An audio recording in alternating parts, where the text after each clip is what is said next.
बिस्मिल्लाहिर्रहमानिर्रहीम। अस्सलाम वालेकुम नाज़रीन, आप यूट्यूब चैनल देख रहे हैं। मैं इमरान ख़ान हूँ। नाज़रीन, ईरान की रिटेलिएशन के बाद अमेरिका की जंग, ख़ास तौर पे डोनाल्ड ट्रंप के फ़ैसलों को दुनिया पागलपन की तरह देख रही है और इसकी वजह से अमेरिका को काफ़ी नुकसान हो रहा है। ईरान ने एक मिथ तोड़ दी है। इससे पहले आपको याद होगा, पिछले साल ईरान ने एक और मिथ तोड़ी थी कि इसराइल के ऊपर कोई बम गिर नहीं सकता और वहाँ कोई आयरन डोम नाम की कोई बहुत बड़ी कोई बला है और उसको कोई डिसीव नहीं कर सकता, उसको कोई भी बम या मिसाइल क्रॉस नहीं कर सकता। हम ये बात जो है वो कई सालों से सुनते चले आ रहे थे, पूरी दुनिया इसमें बिलीव करती थी। लेकिन ईरान ने ख़ास तरीके से वहाँ पे बम मारे, ड्रोन्स मारे। वो तरीक़ाकार ये है कि ये स्लो और तेज़ रफ्तार हथियारों को इकट्ठा भेजते हैं। यानी पहले स्लो रफ्तार, जो बहुत कम रफ्तार है जिनकी हथियारों की, जैसे ड्रोन्स हैं, उनको भेजते हैं। फिर उनके बीच में जब वो पहुँचने वाले होते हैं बिल्कुल करीब, फिर पीछे से तेज़ रफ्तार हथियारों को भेजते हैं। तो ये धोखा देते हैं, डिसीव करते हैं और एक जंगी हिकमत अमली है। तो पहली मरतबा हमने देखा कि आयरन डोम को क्रॉस करके इसराइली शहरों में बम गिर रहे थे। तो ये एक मिथ टूट गई थी। अमेरिका को कोई नहीं मार सकता। अमेरिका की बेसेस या उसके बहरी जहाज़ या उसके एसेट्स महफूज हैं, वो दुनिया के जिस मर्जी कोने में जा सकता है। ये भी एक अमेरिका का बहुत बड़ा एक वो बना हुआ था इमेज कि इसको कोई चैलेंज नहीं कर सकता। ईरान ने वो भी तोड़ दी मिथ कि अमेरिका को भी मार पड़ती है, उसके फ़ौजी भी मारे जा सकते हैं, उसके ऊपर मिसाइल भी मारे जा सकते हैं और ये भी मुमकिन है कि अमेरिका के रेडार कम्युनिकेशन तबाह की जाए, उसके अड्डे तबाह किए जाएँ और वो बमों को रोकने में या मिसाइलों को रोकने में कामयाब ना हो। तो ये मिथ टूटने के बाद ना अमेरिका अपनी वक़्त खो रहा है। जो चाइनीज़ प्रोफेसर जियांग है, उन्होंने जो बात की वो ऐसा लगता है कि दुरुस्त साबित हो जाएगी अगले चंद महीनों में या ज़्यादा से ज़्यादा चंद सालों में, कि वर्ल्ड ऑर्डर तब्दील हो जाएगा। अमेरिका की बालादस्ती दुनिया के ऊपर वैसी नहीं रहेगी जैसी पहले थी। ये जो मैंने तमहीद बांधी है, ये कुछ वाक़यात हुए हैं जिनकी वजह से बांधी। सबसे पहले जो एक चीज़ हुई है जो अमेरिका को हिलाकर रख देगी, वो अरब ममालिक की सरमायाकारी के हवाले से है। बरतानवी और अमरीकी अखबारात इसको लिख रहे हैं। ज़्यादातर अमरीकी अखबारात ने इसके ऊपर तहकीकात की हैं। फाइनेंशियल टाइम की रिपोर्ट है। वो ये कहते हैं कि जो अरब ममालिक ने सरमायाकारी की है अमेरिका में और जो मुआहदे कर रखे हैं अमरीकी कंपनियों के साथ, और इसके लिए डोनाल्ड ट्रंप ने बड़ा काम किया था। डोनाल्ड ट्रंप ने अमरीका का सदर बनने के बाद सबसे पहले मिडल ईस्ट का एक दौरा किया था। सऊदी अरब, यूएई, कतर, आपको याद होगा, इन मुल्कों में गए थे। और तब डोनाल्ड ट्रंप को लगभग $2 ट्रिलियन से ज़्यादा की इन्वेस्टमेंट के वादे हुए थे, एमओयू साइन हुए थे, फिर मुआहदे भी हो गए थे बहुत सारे। तो ये पैसा अमेरिका की इकॉनमी को बहुत ज़बरदस्त तरीके से उठा सकता था। अब अरब ममालिक का पैसा अमेरिका में इन्वेस्ट हो जाए तो ये तो अमेरिका को बहुत फ़ायदा है। लेकिन इस वक्त जो रिपोर्ट आई है वो ये कह रही है कि 4 अरब ममालिक में से 3 ऐसे हैं जो बहुत सारे मुआहदे अमेरिका के साथ मुअत्तल करने जा रहे हैं इस जंग के नतीजे में। यानी अरबों को ये प्रॉब्लम हो गया ना कि ये तो हमारा तहफ़्फ़ुज़ ही नहीं कर सकते। अमेरिका को पैसा क्यों देते थे, वहाँ पे इन्वेस्टमेंट क्यों करते थे? इन्वेस्टमेंट आप चाइना में कर सकते हैं, यूरोप में कर सकते हैं, ये इन्वेस्टमेंट अपने ममालिक में कर सकते हैं। पाकिस्तान, इंडिया में इन्वेस्टमेंट कर सकते हैं। यहाँ पे तो मुनाफा भी बहुत है, लेबर भी सस्ती है। लेकिन ये इन्वेस्टमेंट लेकर वहाँ क्यों जा रहे थे अमेरिका में? क्योंकि उसके बदले में अमेरिका तहफ़्फ़ुज़ भी देता था। तो अमेरिका तहफ़्फ़ुज़ करने में नाकाम रहा अरबों के। अब वो ये सोच रहे हैं, 4 में से 3 मुल्क, ये दावा किया गया है। 4 मुल्क कौन से हैं? सऊदी अरब, यूएई, कतर और कुवैत। अब इनमें से 3 ममालिक ऐसे हैं जो अपने मुआहदे मुअत्तल करने के बारे में सोच रहे हैं और वो ये कर लेंगे। ये इसके अंदर बताया गया कि बहुत इम्कान है कि वो ऐसा कर लेंगे। ये अमेरिका की रीढ़ की हड्डी को हिला के रख देगा, क्योंकि अमेरिका ने अपनी बहुत सारी प्लानिंग और मनसूबाबंदी इन चीज़ों को सामने रख के की है। अब देखते हैं। दूसरा, आपको याद है इंडोनेशिया के सदर ने किस तरीके से डोनाल्ड ट्रंप के साथ बातचीत की थी, जिसकी ऑडियो भी बाद में आ गई थी। यानी शहबाज शरीफ के बाद अगर किसी आदमी ने सबसे ज़्यादा नंबर कमाए हैं और कमाल किस्म की डोनाल्ड ट्रंप की बूट पॉलिश की है तो वो इंडोनेशिया के सदर ने की है। अब वो इंडोनेशिया भी आंखें दिखाना शुरू हो गया है और जो स्टेटमेंट आया इंडोनेशिया के वज़ीर ख़ारजा की जानिब से, वो स्टेटमेंट सुनने वाला है। मैं आपको बताता हूँ, उन्होंने डोनाल्ड ट्रंप को धोखेबाज ही करार दे दिया है। यानी ट्रंप ने जनवरी 2026 में बोर्ड ऑफ पीस बनाया, जिसका मकसद गजा में अमन कायम करना था। इंडोनेशिया इसमें शामिल हुआ, फौजी भेजने का वादा किया और तजारती रियायतें भी दी। लेकिन मार्च 2026 में अमेरिका और इसराइल ने खुद ईरान पर हमला कर दिया, जिससे पूरे इलाके में जंग भड़क उठी। इस पर इंडोनेशिया के वजीर खारजा ने बोर्ड ऑफ पीस की तमाम बातचीत मुअत्तल कर दी और सदर प्राबोवो ने कहा कि अगर ये बोर्ड फलस्तीनियों के लिए फ़ायदेमंद साबित ना हुआ तो इंडोनेशिया इससे निकल जाएगा। इंडोनेशिया का कहना है कि जो प्लेटफॉर्म अमन के नाम पर बना था उसी के बानी ने नई जंग छेड़ दी है, यानी धोखा हुआ है। अब आप अंदाज़ा करें कि इंडोनेशिया जो थोड़ा अरसा पहले तक उनका सदर जो है वो टका के जूते पॉलिश कर रहा था, अब वो खड़ा हो गया। और ये जुर्रत उसको कैसे आई? वो ईरान से आई। उसने देखा कि ईरान कुट रहा है अमेरिका नू, हम इनको क्या समझते थे, ये क्या निकल आए। और उसके बाद उन्होंने ये भी देख लिया कि मिडल ईस्ट के लोग भी उनके खिलाफ हो रहे हैं, वो भी ये सोच रहे हैं कि हमारे तहफ़्फ़ुज़ में नाकाम रहे। तो डोनाल्ड ट्रंप के लिए बहुत कुछ लूज होता हुआ दिखाई दे रहा है, अमेरिका के लिए भी। जबकि पाकिस्तानियों को अभी तक होश नहीं आई। पाकिस्तानियों का प्रॉब्लम ये नहीं है ना, पाकिस्तानी जो गवर्नमेंट है उसका प्रॉब्लम कोई फॉरेन पॉलिसी या ये चीज़ें नहीं है, वो तो कोई भी हुकूमत होगी चला ही लेगी। असल प्रॉब्लम उनका ये है कि पाकिस्तान के अंदर जो वो गंद मार रहे हैं ना, वो असल उनका मसला है। जो इंसानी हकूक़ की पामालियाँ हो रही हैं, अदलिया को यरगमाल कर लिया है, मीडिया को कंट्रोल कर लिया है, सोशल मीडिया एक्टिविस्ट जो है वो गिरफ्तार किए जा रहे हैं। तो जो पाकिस्तान के अंदर ख़वातीन के साथ जुल्म और बर्बरियत, जबरी गुमशुदगियाँ हो रही हैं, सियासी मुखालिफिन के साथ जो किया जा रहा है, और पाकिस्तान की फौजी अदालतें बना के सजाएँ दे रही है, और जो पाकिस्तान की मिलिट्री एस्टेब्लिशमेंट ने कंट्रोल किया, ये चीज़ें पाकिस्तान के अंदर जो है इस कंट्रोल को कायम रखने के लिए और सबसे बड़े मुखालिफ इमरान खान को दबाने के लिए पाकिस्तान सारा कुछ कर रहा है। जो मौजूदा रजीम है इसका कोई उसूलों के साथ ताल्लुक़ नहीं है, पाकिस्तान के फ़ायदे नुकसान की बात नहीं है। पाकिस्तान के अंदर जो मुसल्लत टोला है वो अपने मफाद के लिए सारी पॉलिसी बना रहा है। एक और चीज़, ये तो हो गया इंडोनेशिया, पाकिस्तान को तो होश आनी नहीं है। अमेरिका और इसराइल ने मुसलमान मुल्कों को लड़ाने की भी एक कोशिश की, उसमें भी नाकाम हो गए। यानी सऊदी अरब ने खुद ईरान के हक में स्टेटमेंट दे दिया, यूएई ने भी कह दिया कि हम अपनी सरजमीन अब इस्तेमाल नहीं करने देंगे ईरान के खिलाफ। ये बड़ी खुशाइंद बात है। जिन ममालिकों ने, तुर्की को, अज़रबैजान को, इराक को, यूएई को, कतर को, सऊदी अरब को, इन तमाम ममालिक को मिलाकर ईरान से लड़ाने की कोशिश की गई, लेकिन कामयाबी नहीं हुई, ना अमेरिका को ना इसराइल को। हाँ, सिर्फ पाकिस्तान और अफगानिस्तान को लड़ाने में अमेरिका कामयाब हुआ, और वो भी पाकिस्तान के हुक्मरान क्यों लड़ते हैं वो आप जानते हैं अच्छी तरह। प्यूटन ने एक स्टेटमेंट दिया डोनाल्ड ट्रंप के बारे में और अमेरिका के बारे में, और देखिए हालात ऐसे पैदा हो गए हैं कि अमेरिका अकेला होता चला जा रहा है। मैं बताता हूँ कैसे। प्यूटन ने कहा कि अमेरिका ने किस खुशी में इराक, शाम और लीबिया पर हमला किया। सिक्योरिटी काउंसिल की पाबंदियां अमेरिका पर क्यों लागू नहीं हुई? अमेरिका के लिए बैनुल अक़वामी कानून यही है कि वो जो चाहे कर सकता है, उसने बस फैसला किया और जंग कर दी। अमेरिका जो चाहे करता है और किसी से जवाबदेह नहीं होता, ये प्यूटन ने कहा। देखिए ना, दुनिया का कोई भी मुल्क जैसे ही जंग करता है जी पाबंदियाँ, ये हथियार बनाए पाबंदियाँ, ये वाला वेपन क्यों ले आए पाबंदियाँ, यहाँ पे आप क्यों आगे पाबंदियाँ। अमेरिका पे कभी कोई पाबंदी लगी है? वो सिर्फ पाबंदियाँ लगाता है, उसके ऊपर पाबंदी नहीं लगती, जो मर्जी करता रहे। वो एक मुल्क का सदर ही उठा के ले गए बीच में से, कोई पाबंदी नहीं, किसी ने पूछा ही नहीं। एक मुल्क के अंदर जेनोसाइड कर रहे हैं। ईरान में 200 अहदाफ को निशाना बनाया पिछले 24-48 घंटों के अंदर, 36 घंटों में लगभग 200 अहदाफ, और सिविलियंस का कत्लेआम किया है। 200 तो सिर्फ बच्चे शहीद हो गए अब तक की इतला के मुताबिक ईरान में, और ये जेनोसाइड है, यानी नस्लकुशी कर रहे हैं ईरानियों की, जैसा गजा के अंदर किया गया इसराइल की जानिब से। तो ये प्यूटन ने निशानदेही की है। अच्छा, इसमें ना अक़वाम मुत्तहिदा के सेक्रेटरी जनरल एंटोनियो गुतेरेस का एक स्टेटमेंट आया, और उन्होंने कहा जी पिछली कई दहाइयों में एटमी हमले का इतना ख़तरा नहीं था, या एटमी हथियारों के इस्तेमाल का इतना ख़तरा नहीं था जितना ख़तरा अब है। ये स्टेटमेंट बहुत अहम है। देखिए, ईरान क्या एटमी धमाका कर सकता है? मैं एटमी हमले की बात नहीं कर रहा, एटमी तजर्बे यानी एटमी धमाके की बात कर रहा हूं। तो बिल्कुल अब ईरान के पास पूरा जवाब मौजूद है।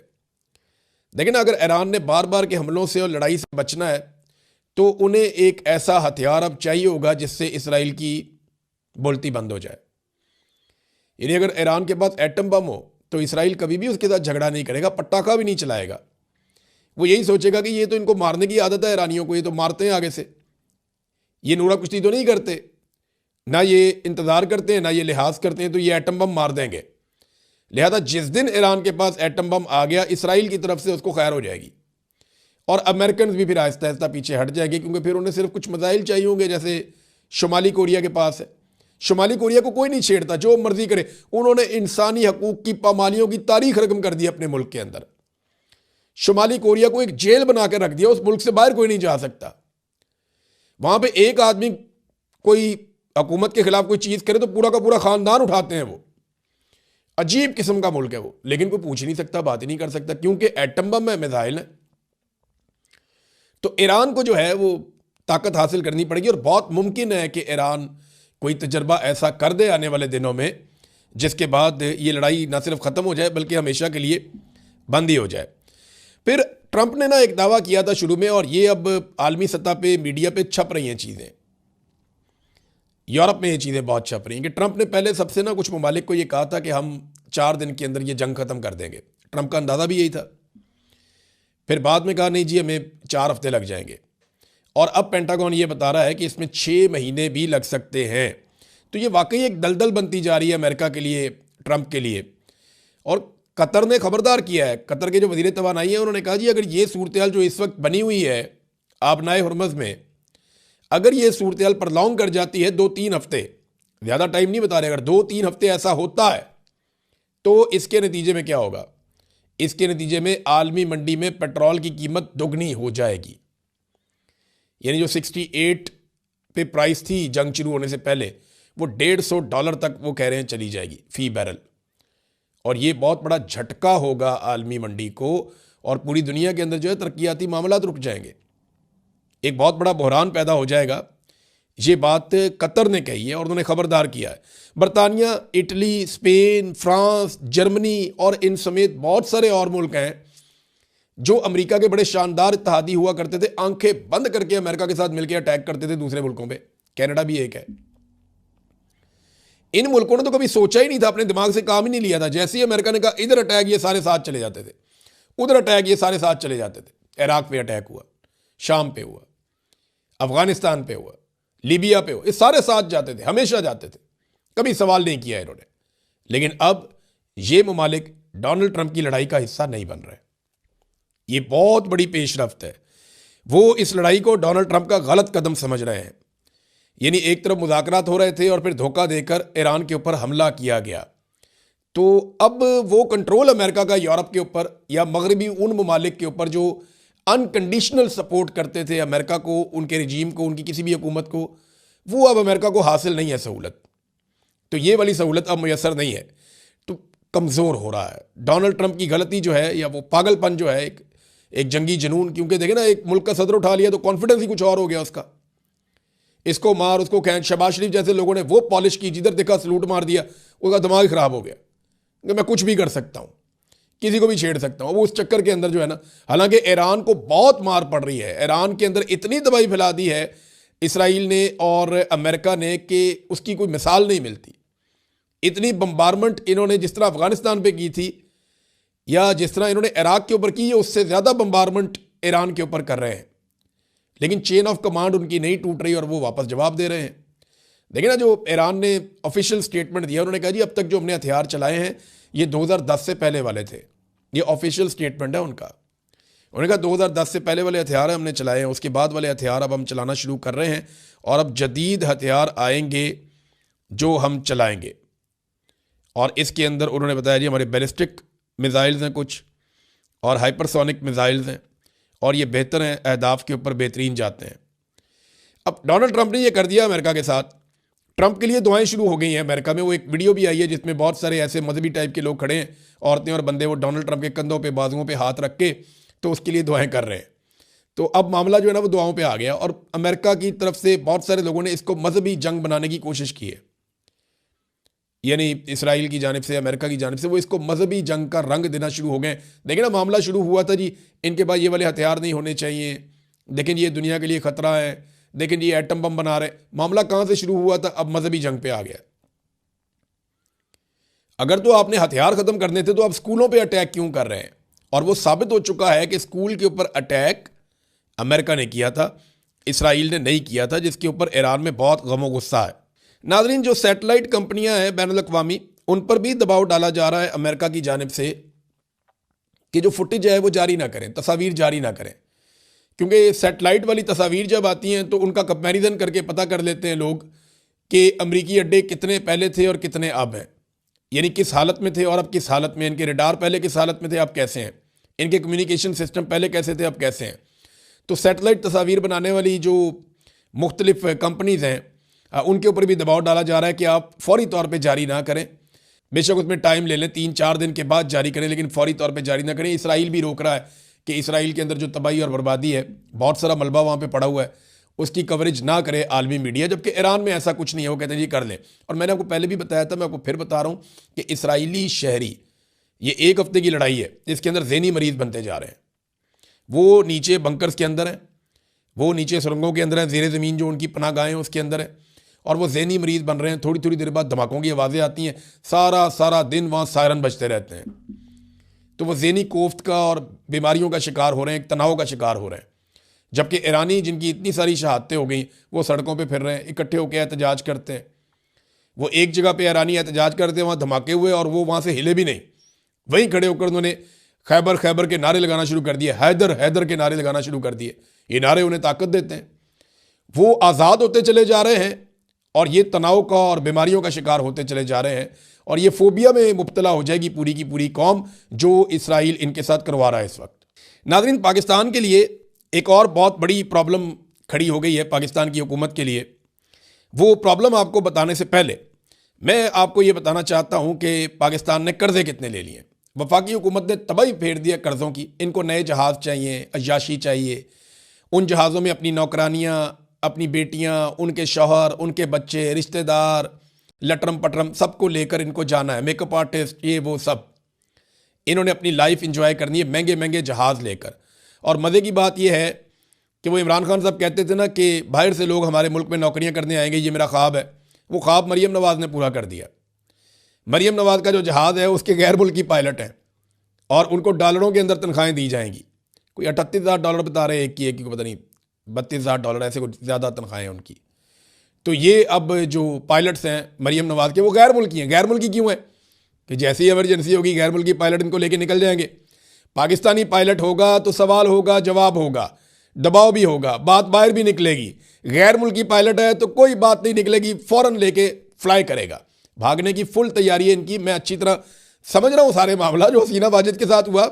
इनको आइडिया है कि इनको एक दिन भागना पड़ेगा पाकिस्तान से, जिस दिन पाकिस्तानी खड़े हो गए। अब जरा कर्ज़ों वाले मामले पे आ जाएं कि अय्याशियाँ इनकी आप देख लें और कर्ज़े देख लें आप। वफाकी हुकूमत का जो कर्ज़ा है वो 79,322 अरब रुपए की बुलंद तरीन सतह पे पहुँच गया है। एक साल में पाकिस्तान ने कर्ज़े लेने के सारे रिकॉर्ड तोड़ दिए हैं, और ये स्टेट बैंक ऑफ पाकिस्तान की रिपोर्ट है, मैं नहीं कह रहा। स्टेट बैंक ऑफ पाकिस्तान कह रहा है कि वफाकी हुकूमत ने कर्ज़ों में बहुत बड़ा इजाफा कर दिया है।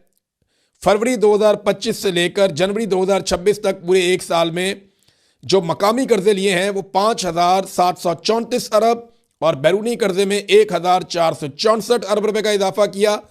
यानी टोटल जो कर्ज़ों के अंदर इन्होंने इजाफा किया है वो 7,000 अरब से ज़्यादा का इजाफा कर दिया है। यानी 7,093 अरब रुपए कर्ज़ा बढ़ गया है, जो पाकिस्तान का एक तारीखी रिकॉर्ड है। ये मुल्क को दिवालिया कर देंगे। अच्छा, इतना कर्ज़ा लेकर ये लगाते कहाँ पे हैं? यानी रोज़ाना का 20 अरब का कर्ज़ा ले रहा पाकिस्तान। अगर इस हिसाब से आप देखें 365 दिनों में इन्होंने 7,000 अरब से ज़्यादा का कर्ज़ा ले लिया है। तो जितना कर्जा ये रोजाना ले रहे हैं वो लगा कहाँ रहे हैं? वो पैसा जा किधर रहा है? कौन सी चीज आप पाकिस्तान के अंदर बना रहे हैं? वो इतने पैसों में तो नया मुल्क बन जाता है, इतने पैसों में तो आवाम की किस्मत बदल जाती है, और आपने टके का काम नहीं किया अपने जहाज। और ये पैसा कहीं जा रहा है, कहीं पे डंप हो रहा है जिसकी किसी को समझ नहीं आ रही, और ये पाकिस्तान की मईशत का बेड़ा गर्क कर रहे हैं। कोई आदमी सरमायाकारी करने को तैयार नहीं है। ये जाके कभी अफगानिस्तान से लड़ पड़ते हैं, कभी दहशतगर्दी लेकर आ जाते हैं, कभी अदालतों को कंट्रोल कर देते हैं। वो कॉमनवेल्थ की रिपोर्ट आई है ना, मैं पहले आपको वो पढ़ के सुनाता हूँ। ये एक और चीज़ में फंस गए। कॉमनवेल्थ यानी दौलत मुश्तरका, पाकिस्तान उसका रुकन है, और ये इमदाद भी देते हैं पाकिस्तान को। ये पाकिस्तान के साथ तजारती मुआहदे जो हैं उनके अंदर भी मदद करते हैं बहुत सारी चीज़ों में। इन्होंने शहबाज शरीफ और इसहाक डार को तलब कर लिया आमराना तर्ज हुकूमत पर जवाब दो आकर, फौजी अदालतों के मामले पर, अदलिया की आज़ादी जो सलब की गई उस मामले पर, इजहार राय पर जो पाबंदियाँ लगाई गई हैं इस मामले पर, कानून की हुक्मरानी और दौलत मुश्तरका के चार्टर में दर्ज दीगर उसूलों की जो खिलाफ वर्जियाँ की जा रही हैं उस मामले पर, खसूसन जो हालिया आइनी तरामीम की गई हैं इन मामलात पर, सोशल मीडिया पे होने वाली गिरफ्तारियों पर, जबरी गुमशुदगियों पर और इमरान खान की मुसलसल कैद पर। डार साहब ने तो बहाना बना दिया कि जनाब ईरान की जंग लगी हुई, मैं नहीं आ सकता। तो उन्होंने कहा जी पहले आप हमें खत लिखकर जवाब दें इन सारे सवालों का जो हमने आपको भिजवाया है। ये कर क्या सकते हैं, ये सरजनिश कर सकते हैं, तहकीकात करवा सकते हैं और पाकिस्तान की रुकनीत मुअत्तल भी कर सकते हैं। ये 2 मरतबा पाकिस्तान की रुकनीत पहले मुअत्तल हुई है। 1999 में जब मुशर्रफ ने मार्शल लॉ लगाया था और उसके बाद 2007 में जब मुशर्रफ ने इमरजेंसी लगाई थी तो पाकिस्तान की रुकनीत 2 मरतबा मुअत्तल हुई है। और अब कॉमनवेल्थ में पाकिस्तान की रुकनीत खतरे में पड़ सकती है अगर इन्होंने मुतमईन ना किया तो। कॉमनवेल्थ की सेक्रेटरी हैं शर्ली बोचवे, इन्होंने ये लेटर लिखा, इन्होंने कहा जवाब दें अब इसमें पाकिस्तान को और नुकसान क्या हो सकता है। इमदाद की बंदिश हो सकती है, तजारती पाबंदियाँ लग सकती है पाकिस्तान के ऊपर। तो ये एक और मुसीबत में पाकिस्तान की हुकूमत फंस गई है अपनी हरकतों की वजह से, क्योंकि बात तो इन्होंने आना नहीं है। खौफ इनको सिर्फ ये है कि इमरान खान बाहर आ गया तो पता नहीं आसिम मुनीर साहब के साथ क्या करेगा। तो आसिम मुनीर साहब अपने खौफ के बुत को नहीं तोड़ रहे और उसकी वजह से पूरा पाकिस्तान सफ़र कर रहा है। पाकिस्तान का इदारा और पाकिस्तान की अवाम इतनी दूर चले गए हैं, इतनी बड़ी खलीज पैदा हो गई है जो हम तसव्वुर भी नहीं कर सकते थे, और ये सिर्फ एक शख्स की जिद और अना की वजह से हुआ। अब तक के लिए इतना ही, अपना ख्याल रखिएगा, अपने चैनल का भी। अल्लाह हाफ़िज़।